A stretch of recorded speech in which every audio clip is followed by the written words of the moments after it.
Okay, I'm here in the Nerdrum house in Paris on a Sunday morning, and it's a beautiful day.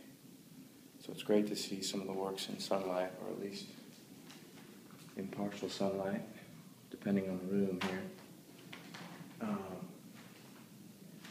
One of the things that I've been looking at carefully was this way that he gets a controlled splatter on the canvas. And I was talking to another student, and he told me that the trick to this was taking a old brush, or a toothbrush even, and then just running your finger along it to get it to spray.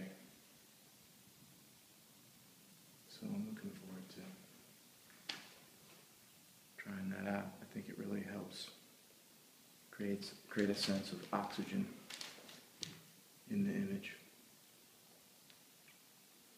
The other thing is, I was debating as to whether or not I should go back and soften the edges on the painting I just completed called Nerdrum. And after this visit, I think I'm absolutely going to have to go back and do that.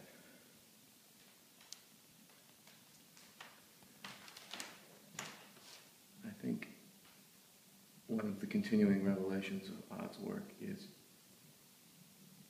understanding that in the creation of form and convincing things like heads and hands, it's not so much about what you depict, but perhaps what you don't depict.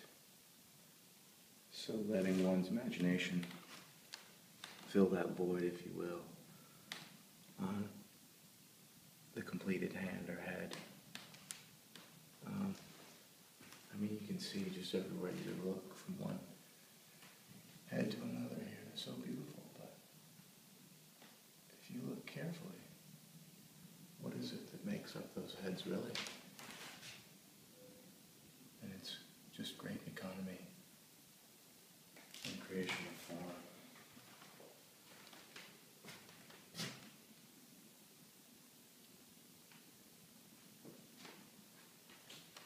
Notice the scale change here in the figures.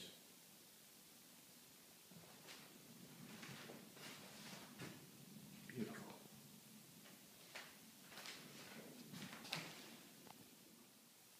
That's a great picture of Odd and Turid in front of a portrait by Titian of Charles V.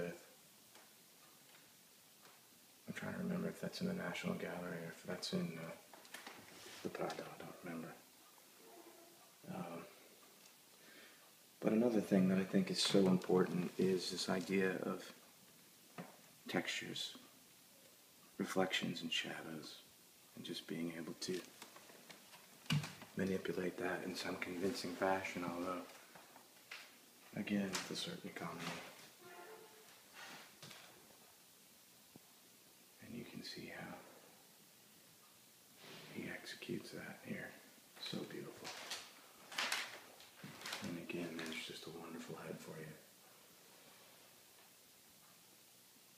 I think the one thing that perhaps is still a little bit of a mystery to me in terms of the thought process, and that is the when to choose to do texture and when not. You know, how does he decide? Sorry, not texture so much as the tactility. You can see how thick that paint is on there. So, to what extent is the decision made to build that surface and make it thick versus keeping it thin? Look at that beautiful portrait there of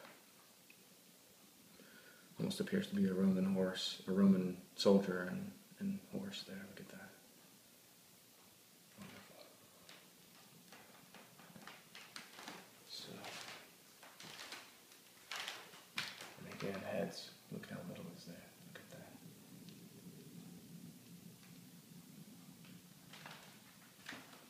And then here is the view out to the back.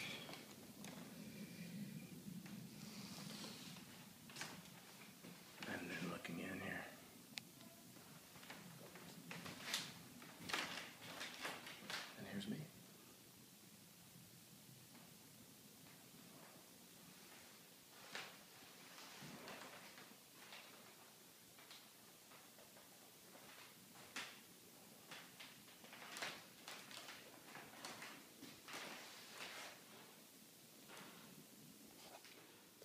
creation is destruction. It certainly isn't just with the use of brushes. I think another really important lesson to be learned from Nerdrum is that you use whatever it takes. So, a toothbrush, a finger, a palette knife, a stick, a rag. You just have to wipe and scratch, move it around, and drip.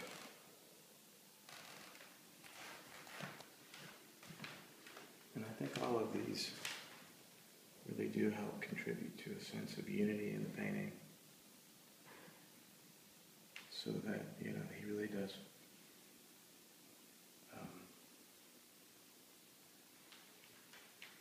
develop a work with wonderful details, but at the end of the day, it's just one whole piece, one whole image. I love this, the Robin Hood-esque self-portrait here. And then, of course, the one of him with the horse, which does make me think about the painting I'm trying to do with Mom.